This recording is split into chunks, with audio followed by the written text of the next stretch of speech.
ابھی چھٹی کا دودھ نہیں سوکھا، یا ابھی دودھ کے دانت بھی نہیں ٹوٹے، یا ابھی منہ سے دودھ کی بو آتی ہے، یا ابھی منہ کی دال نہیں جھڑی، یا ابھی ہونٹوں کا دودھ بھی نہیں سوکھا۔ یہ کہاوت ناتجربہ کار آدمی کے بولنے پر بولی جاتی ہے، یا کوئی اگر کم عمر بڑھ کر بڑی بات کرے تب بھی اسے کہتے ہیں کہ ابھی چھٹی کا دودھ نہیں سوکھا اور اتنی بڑی باتیں کرتے ہو۔ یہ کہاوت بنیادی طور پر دوسرے آدمی کو شرمندہ کرنے یا اس کی حیثیت یاد دلانے کے لیے اس سے بولی جاتی ہے۔ اس کہاوت کا پس منظر یہ ہے کہ دو آدمی آپس میں بات کر رہے تھے کہ کسی دوسری جگہ جا کر روزگار تلاش کرنا چاہیے۔ ایک کم عمر لڑکا بھی یہ باتیں سن رہا تھا۔ وہ بولا کہ میں بھی آپ لوگوں کے ساتھ چلوں گا اور جو مصیبتیں بھی پیش آئیں گی میں انہیں برداشت کروں گا۔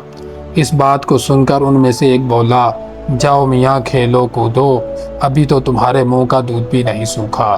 اس طرح یہ کہاوت مشہور ہوئی۔